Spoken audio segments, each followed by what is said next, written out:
Hello, everyone, and welcome back to another episode of the NDIS Circle. Today, we're joined by Patrick Ndlovu, the CEO of Space for Life, a disability service provider known for its dedicated support for individuals with complex support needs. With over 16 years of leadership experience and a recent rebranding of the organisation, Patrick is leading Space for Life into a new stage of growth. Patrick brings a unique set of skills, having worked in both manufacturing and human services. It's an interesting combo, and understands the challenges involved in providing disability support in remote areas after working in remote WA. Patrick, thanks for coming on. Thanks, Dan. Awesome. So good to have you, and keen to get into your journey and a little bit about Space for Life as well. Maybe we could start off the conversation, Patrick, if you don't mind, if you feel comfortable sharing a bit about your own upbringing, what life was like for you, and how it sort of shaped your passion for leadership and human services. Yep. Look, first things, greetings to your listeners and your viewers for a great podcast that's been doing some amazing stuff. Lately, I've watched some really, really amazing sort of videos, coming through from this podcast. Look, I was brought up. My mom was a single mom for a while. I never got to meet my dad, unfortunately. Passed away, I think, a few months after I was born. Of course, my mom sort of, remarried after that and, was brought up by a stepdad. But, I used to see quite a lot of what my mom was doing while we were growing up, looking after other people, whether it was extended family. In our house, there was always, another family member, extended family member, whether it was a cousin, whether it was a nephew, a niece, or somebody else that mom looked after. And at the time, look, it made sense. We're kids, but as we started to grow, we started questioning some of this as to why she was doing it, and we were not understanding why she was doing it. So I kind of attribute part of what has brought me into this industry to that sort of upbringing of just watching mom looking after other people. So I basically come from sort of a manufacturing background. I did an internship within the manufacturing sector, and that was a 4-year sort of full internship program. And I came into Australia thinking I was going to probably follow the same sort of career path, but things turned out to be different. I arrived in the Kimberley region, where there wasn't as many options as you'd expect, and it was just by sheer coincidence that one of the people that received me in the Kimberley region was someone who worked as a local area coordinator for the then Disability Services Commission. And I think after about 2-3 days thereabout, he then calls me and says, look, there's someone looking for a support worker. And at that time, I did not know what a support worker does, and I sort of had to ask him, what does that involve? And he sort of explained to me, look, I was highly, highly skeptical about even giving that a go, but I thought in a space where there was very limited options, at least that was a job that was going to be able to pay my bills. So I attended the interview, and I was interviewed by Tanya Baxter, who was the executive officer of KIFSA at the time, who has turned out to be a great mentor for me, and I attribute my successes within this space to Tanya.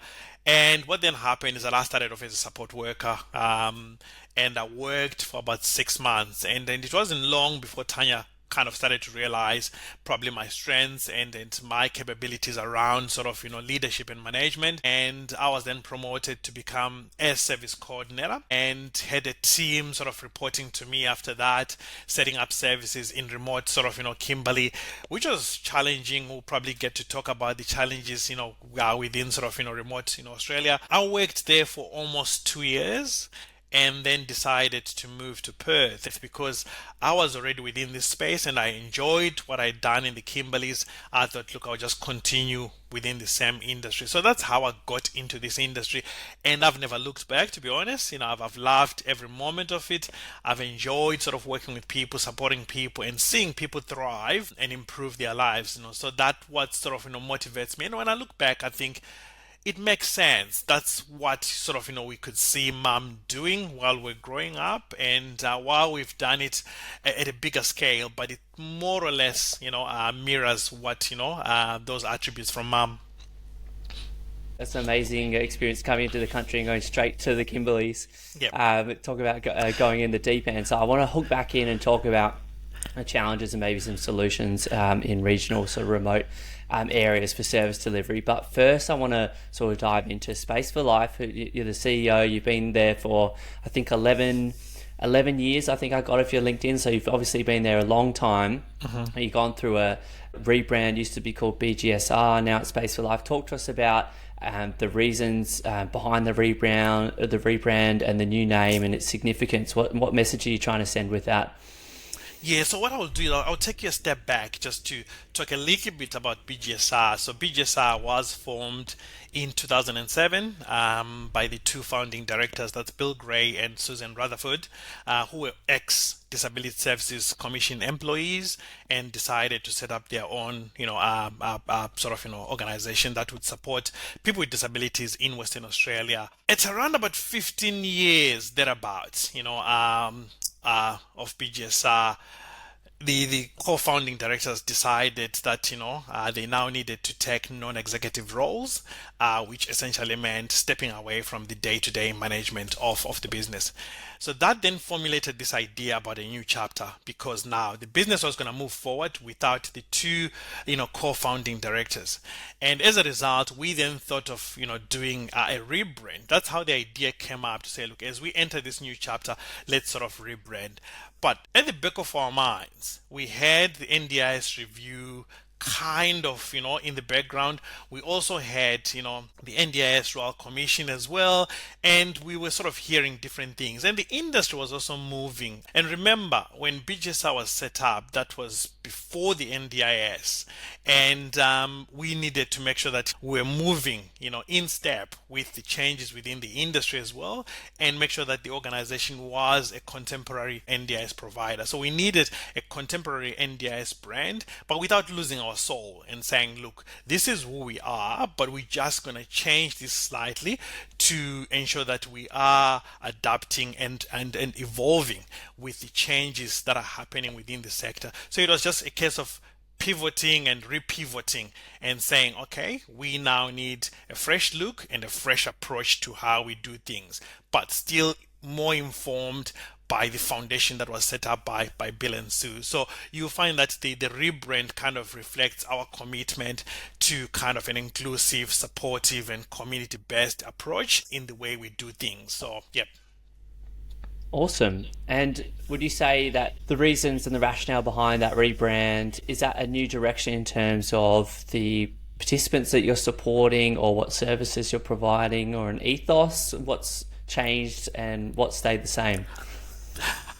I think the ethos have remained the same, that we have maintained, how Bill and Sue set up the business, but also changed a few things in the way we then approach, how we do our supports. And you'll find that the core supports have not changed. So we're still doing mainly the mainstreams of the business that we're doing prior to the rebrand.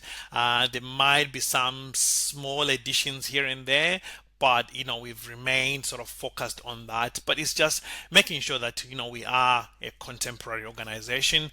We're doing things that reflect where the NDIS is at the moment and meeting the needs of the contemporary participants, so to speak, rather than doing things the way we used to do them probably pre-NDIS. So yeah, just a reflection of that new world, that NDIS rather than that old DSC state government model. Yep. Just the new world. Okay. And what would you say is Space for Life's mission? What's your sort of core mission and values of the organization?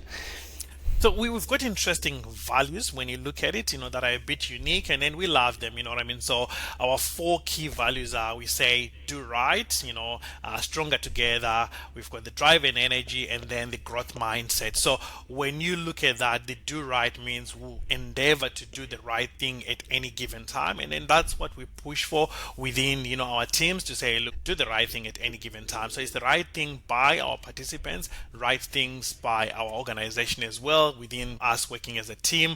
We've got stronger together, that says, look, we have that collective effort, we have to collaborate and work as a team.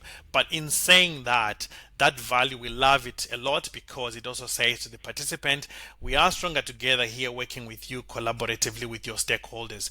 And then we've got the drive and energy that at any given time we'll give our best, we'll give our all, with the right drive and the right energy. But we also have a growth mindset. And in growth mindset, we're saying it's not going to be business as usual. We are always looking and exploring opportunities to either do things better, improve how we do things, and not only for the organization, but also for the participants that we support, to say it's a value for the business, but we also apply that value to you, to say it's a growth mindset. We want to see our participants growing as well in terms of their goals or their ambitions, in terms of whatever they want to do. So those are the core sort of values for the business. And adding to that, we then have the foundational pillars that we've set up, and in those we've got 3 of those, and that's making sure independence is part of that, inclusion and community. And when we talk about inclusion, it means the participants are front and center of everything that we do.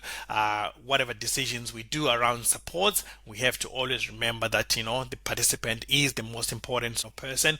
We also have the community aspect of that foundational pillar, where we say it's a richer way of living, for our participants to have access to, their communities. And then so we provide those opportunities for them to engage with the community, whether it's the smaller community within the house they live in or the broader community in the areas that they live in. But also for us, when we talk community, we're also talking the stakeholders around the participants, where we're saying we'll work with you to create this very inner circle of, a community for the participants that's designed to make sure that we work collaboratively to ensure that the participants achieve their goals, and we do that as a team. And lastly, we've got the independence, where we're trying to make sure that our participants can achieve their independence. And this is where choice and control also sort of falls into that pillar as well, where we're saying we'll provide the opportunity for our participants to be independent, but also to make choices, and we'll just provide the supports to make sure that they're making those choices. I love that. It sounds very coordinated, very collaborative, and I love that value of better together. And I think that can be applied. A great organization is an organization that everyone is on the same page, and from yourself as a CEO all the way through management, support workers, people in administration, everyone is on board with the mission. So it can be applied in that respect, but also, as you said, with the participant and the family and the other stakeholders and providers around them. It takes a team effort, doesn't it? So I think that's fantastic, Patrick. So when you look at it as well, when we talk Space for Life, I think one of the fundamental things that we did look at is that anything good sort of happens in spaces that nurture them. So we are saying to people, we're going to provide that space that allows you to then sort of be as successful. So when you look at the foundational pillars, once we've created the right space for you to be able to be independent, create that community, create that possibility to have that inclusive sort of setup, it can only be done within a space that allows for that to happen. And one of our missions is to make sure that we are at any given time creating that sort of nurturing space for people to be able to do whatever they want to do in life. Fantastic. And I know off your website you provide specialized support for people with higher support needs, with more complex support needs, creating behavior support plans, taking people on in terms of supported accommodation. Can you share some insights into how you approach and navigate those situations where things are a little bit more complex? There might be behaviors of concern, complex situations. Yeah, so it's one area that unfortunately we don't talk about quite a lot internally, and I think we should probably be talking about it a lot more. We've had some successes within that space, in supporting people with really complex behaviors. We've managed to transition people from prisons. We've managed to transition people from long stay, in Greylands, and I can give you a few examples. I think we had a gentleman who was known for sort of reoffending and going into prison quite often, and we did work with that particular sort of individual and during the time we're supporting him, he never went back to prison for about 2 years, which was really a success story. We worked with, all the stakeholders, including WA Police. We've also moved in people that have had a long stay at Greylands. At times, we do doubt even ourselves to say, look, hang on, are we making the right decision here, or this is a big risk? But what we then do is that we work very closely with all the stakeholders and make sure that the transition process is handled properly.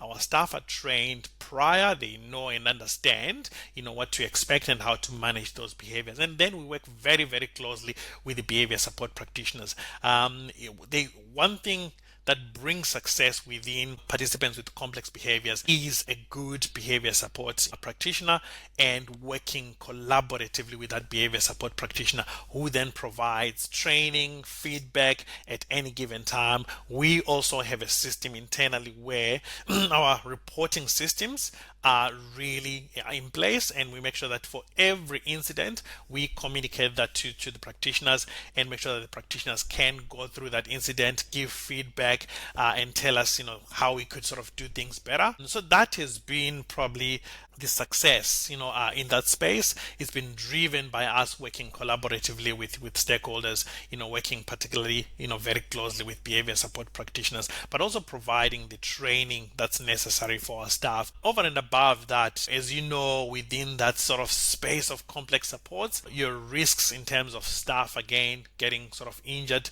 tends to be proportionally higher, and we also make sure that we provide mechanisms to keep our staff safe. We've got a safety officer who looks at all these things and makes sure that we look at even near misses. We've got a near misses report that looks at if someone took a swing, even if they didn't connect, we look at that, we sit down and review that and see how could we do things differently to keep staff safe, but also keep the participants safe as well. Yeah, that's fantastic and so needed when you're supporting people with more complex sort of behavioural history. How do you as a leader, Patrick, support staff in those situations, and how do you build a positive culture where people are say, hey, I'm going to take that growth mindset on, I'm not going to put that person in the too hard basket, I'm game, let's do it. Yeah, look, I think, for me, what makes it slightly easier then is that I've walked through this journey for a couple of years. I understand multiple roles, and I can relate to as far back as what goes through a support worker's shift on any given day. So that makes it easy to then be able to connect with people, and I'm approachable, so to speak, so I can easily connect with every level, whether it's the exec team all the way down to the support workers, and I'm available. I get text messages, I get phone calls from staff at times that they get stuck with either the team leaders or the exec team, in as much as I try to discourage that, but I always make myself available to engage and interact with staff. So it comes from that you can then easily be able to lead the team in a particular direction and say, okay, this is what we're doing, and the team can then be able to follow through what they can see you doing as well, to say, look, we can do this, or we can do things the right way. We don't have to cut corners. We can be stronger together. We can have a growth mindset. And once people start seeing that and you doing that, I think it becomes very, very easy for people to follow. But again, it's challenging, I need to say. It's never easy leading an organization, more so when you look at where the industry is at the moment, with all the regulatory changes, with all the other changes coming from the NDIS, it's never easy as well. And I find that when you look at it, you look at those factors,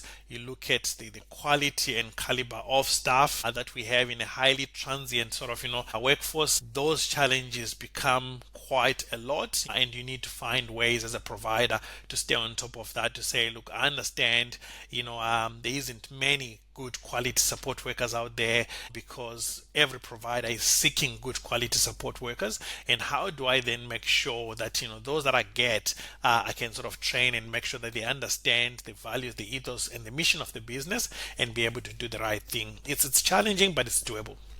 Yeah, that was actually something that was coming up for me as you were talking, that the support worker workforce is so casualized. Often it's young people, often it's people doing casual work. There's often high turnover. There's so many organizations out there trying to get, the good support workers. That must be a challenge. And you've got private support workers as well, so that's another challenge right there. So it's unfortunate. Back in the day, you'd probably remember this, we had social trainers, people that took this sort of space as a career, pathway. We don't have as much of that now. There's probably very few, that are left that sort of, would sort of maybe work in this space for 30, 40 years. But back in the day, it was very common to find someone who worked as a social trainer for a very long period of time.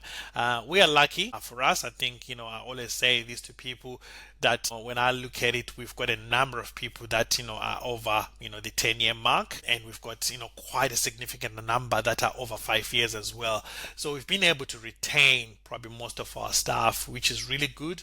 And that allows us to have that continuity and makes it easy because we've got people that understand the business and understand what we're trying to achieve. Of course, things kind of slightly changed for staff when we rebranded and we're now saying these are the new values. But I need to sort of emphasize with those values again, it was a consultative process. It was really an approach that we deliberately took to say, look, we're going to go back to staff. So I think we had about, 4 or 5 sessions with an external consultant who met with staff in different groupings and then also randomly selected certain staff that, the consultant spoke to individually as well. And you find that some of those values really are not values that are just set in the office and decided, yeah, these are our values. They are values that came from feedback that we're getting from the teams through the consultant who sat with teams and then consulted with the teams. Yeah, that's fantastic. It's such a positive indicator of good organizational culture when people are sticking around for long periods. You said you got, for people that have been there for a long time. You yourself have been there a long time. I've had a long time. So that's a great sign that you're in a good organization. So talk to us about the services that Space for Life offers. Obviously, you do core supports. What are your other services that you offer to participants? Yeah, so we mainly provide supports to participants that are NDIS funded, but we also provide supports to participants that are funded under the DSOA program. So that those are people that were over 65 at the sort of time the NDIS rolled out and were deemed ineligible. We still have got a good number of those that we provide supports either in the community or living in our accommodation sort of our settings.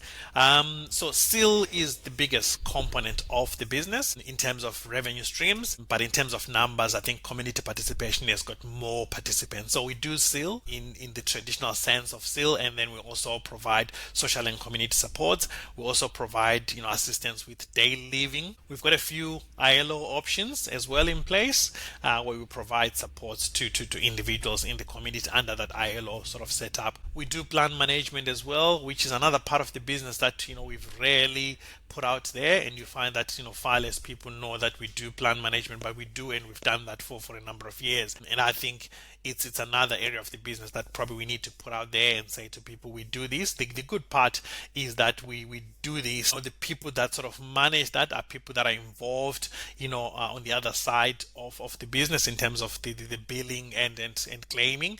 They really understand based on the nature of supports that we provide. So our plan management team sort of is really more informed about supports because they deal with our internal team in terms of the other billings and claiming. So it makes it very, very easy for them to relate and understand where someone is coming from when they're sending an invoice and needing that to be paid.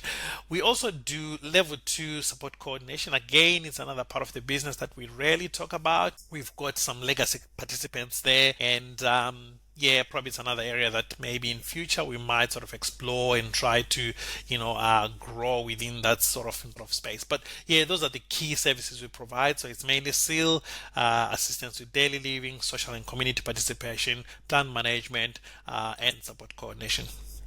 And you mentioned ILO, drop-in supports there. Do you have people come to you and you design the service around them rather than sort of fitting into an existing model? And what does that process usually look like?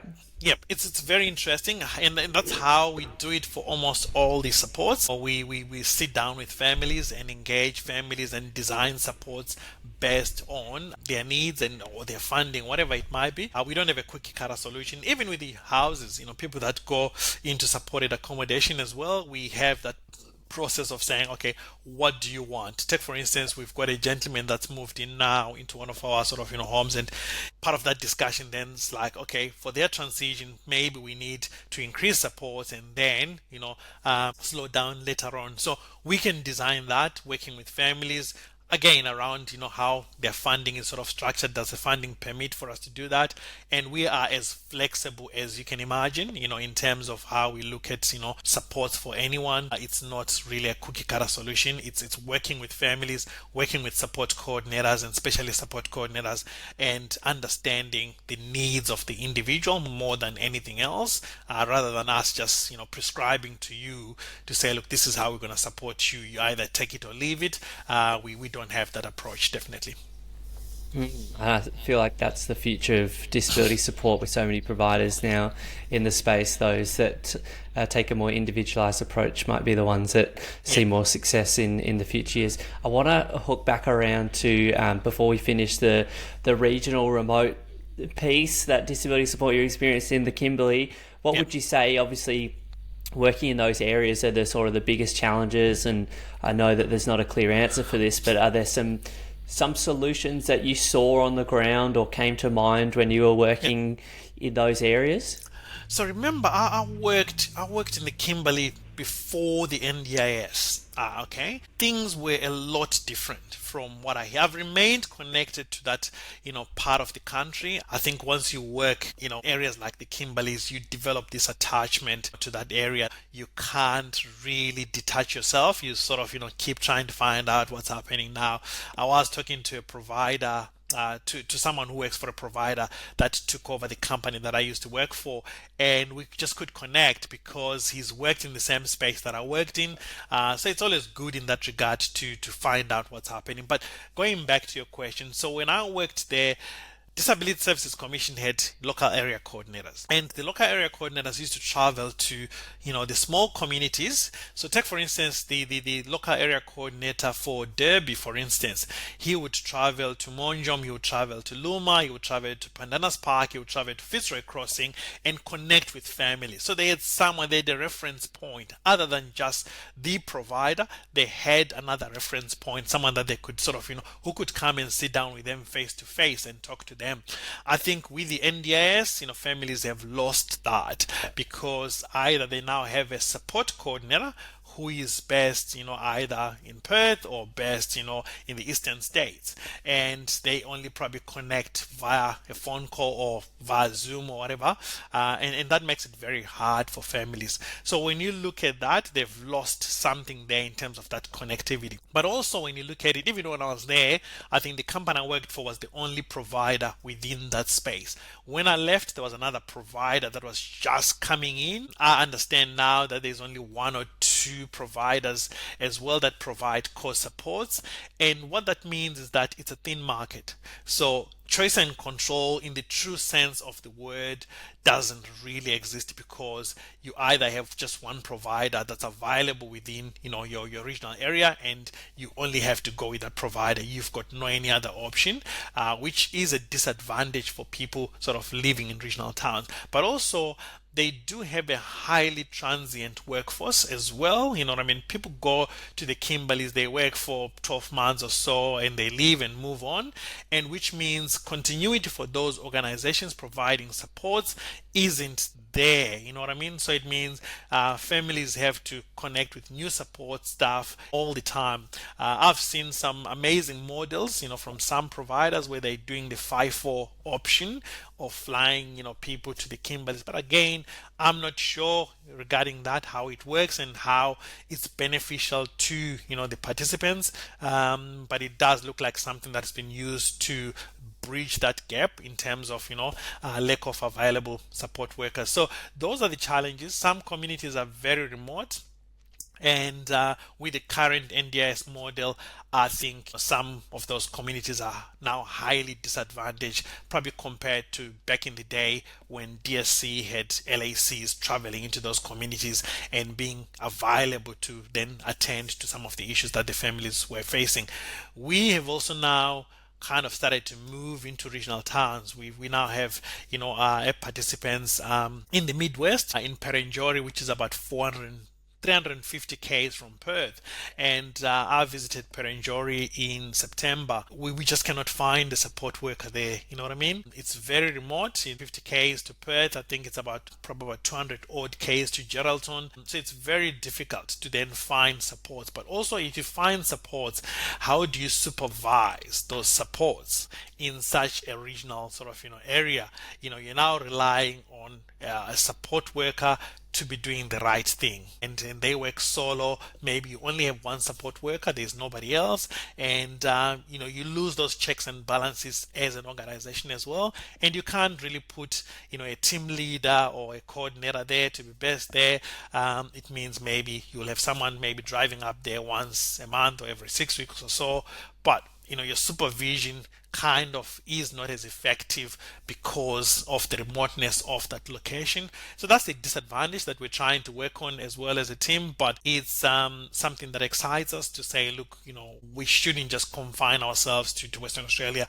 BGSR, when it was formed, it was primarily to provide supports in a Perth metro, but we're now sort of thinking, hang on, we could sort of spread our wings and start sort of moving into those smaller regional towns and then providing supports where possible. I've got another inquiry that I'm looking into right now for supports in 2G as well. So it's exploring whatever is coming our way, looking is it feasible for us to put supports in place without sort of losing our mission and focus in terms of we need to provide quality support. We're not going to just do it for the sake of doing it. We need to do it for the right reasons. To say, look, we think we can put supports in place. We can put structures in place to be able to say the person living in Perenjori will enjoy the same level of quality to someone living in Balcata, for instance. You know what I mean? There shouldn't be a difference. So that's how we sort of tend to look at it, to say we need to make sure that whatever we're taking up,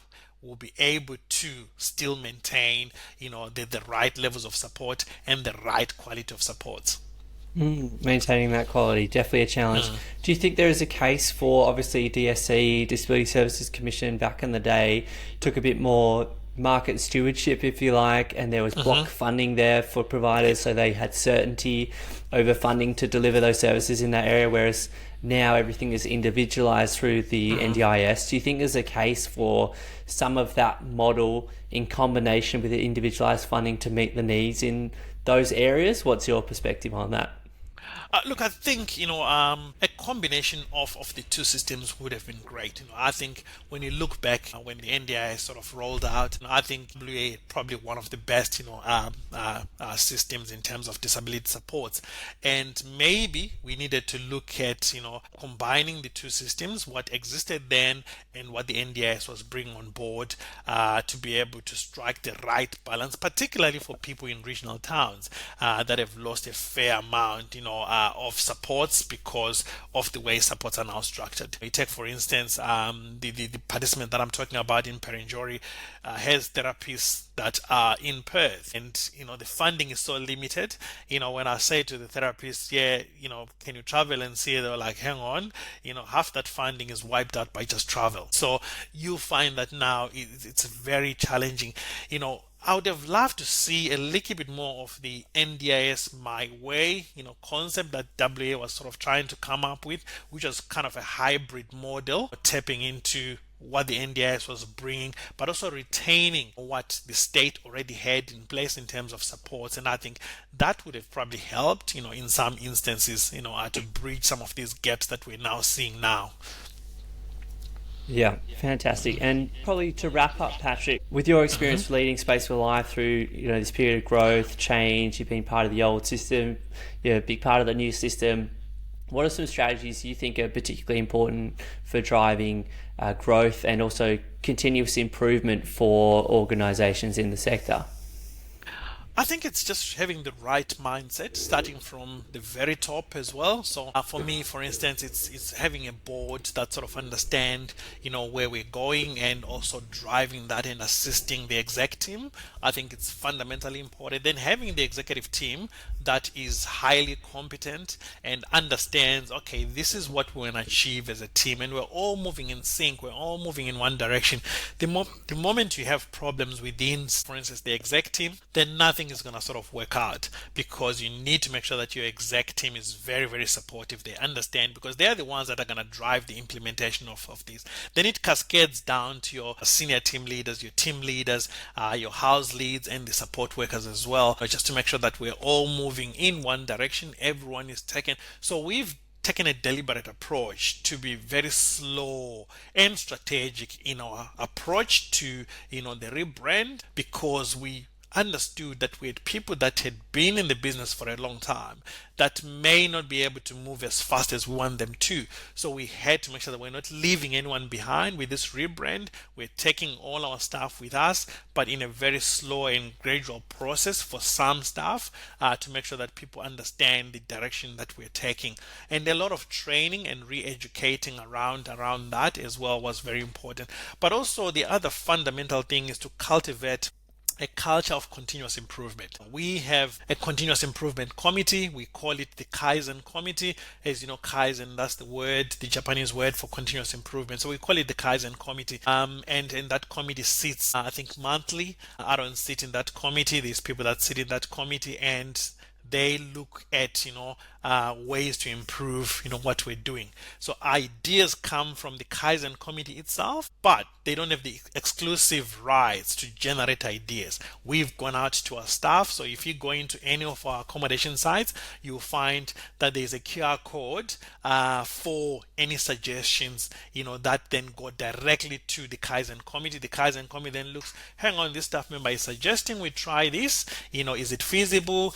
Does it make financial sense? Is it something that we can do now? And how does that improve support? If the Kaizen committee thinks, yeah, we can do this, they then present that to myself and the exec team to say, look, this is the idea that has come from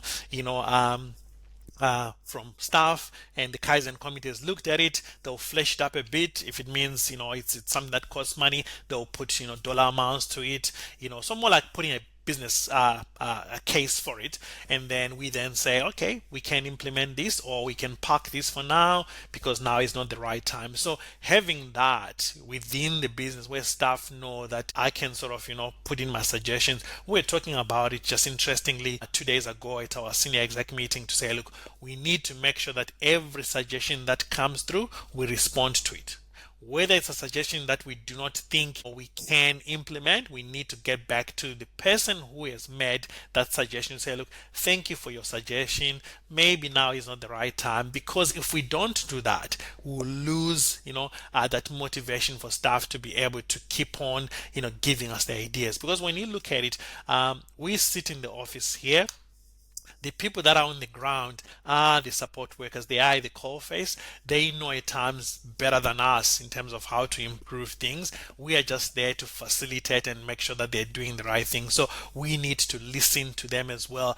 But we're also going as far as also listening to our participants. What do our participants want? What is it that they need for us to improve our services? Similarly with all the other stakeholders, whether it's an SC that we're working with to say, look, are they seeing any gaps? If they're seeing any gaps and raising something, we then look at it and say, okay, this is what's been raised and we need to look at it. I'll give you another example then without sort of taking so much of your time, but we had a support coordinator who raised something and asked for a document for a participant. And when we looked at that, we thought, hang on, we've never thought about this. You know what I mean? And we then sort of, started implementing that internally for all our other supports. But it's an idea that had come in from just an SC asking for a document. But we then embraced that idea and thought, hang on, this is really a good idea. And when we looked at it, yeah, it was kind of something that, the NDIS was sort of, recommending for providers. So it's creating that environment where we are listening, we're always looking for opportunities to improve things and do things better than we are, and which is a challenge again for people like myself that have been in the business for a long time, where I now have the exec team that are fairly new to the business, that are really coming in with new ideas. What do I do? Do I then sort of become a person that just blocks everything and says, this is the way we used to do it? You know what I mean? We can't change this. If I do that, then, I lose track of trying to take the organization to the next level, because the industry is so dynamic, the industry is moving very fast, and as a provider you also need to be moving in sync with all the changes that are happening in the industry. If you don't, then you are likely going to fail, or likely going to get yourself into a lot of trouble, particularly with the NDIS Commission. Yeah, amazing, Patrick. I love that. Even though you've been at the organisation for a long time, you're committed to adapting and improving. I love that concept of Kaizen. I have heard of that before. It's sort of that 1% better every day. And I love the idea of the Kaizen committee. I'll have to adapt some of those principles in my own organisation. So look, I've learned a lot, Patrick. I'm so grateful for your time. I'm so grateful for the work that you're doing with Space for Life. I've heard great stories of people that have been supported by your organisation. If people want to reach out to Space for Life, if they're a provider or family, they just jump on the website. What's the best way to get in contact with you? Yeah, they can jump on the website and send an inquiry through the website, or they can call us directly at the office. Our number is 0892726002. They can contact us, and normally with the intakes I get involved quite a lot, so either they'll be talking to myself, or I will then pass that on to the team to sort of sit down and talk to the families. But yeah, look, we are always looking to improve our services, but also work collaboratively. I say for us it's collaboration, not collusion, and we're not here to work with a support coordinator and create that friendship with, take for instance, Circle, support coordination at the detriment of the participant. We're collaborating, we're not colluding, and that's very clear to us to say, look, we are working, but we have to always remember it's in the best interest of the participant at any given time. We're willing to support anyone. We don't have a particular niche market. We support everyone who's got funding. We're happy to sit down and see how we can structure supports to meet their needs and help them achieve their goals. We provide that space then. We really provide that space, and we call it the Space for Life for a reason, because it's a space that's designed to nurture whatever ambitions or wishes you have, whether nurturing your goals to do things better. We're here to do that. Love it. Thanks so much, Patrick, and thanks everyone for listening, and we'll see you again next week. Bye for now.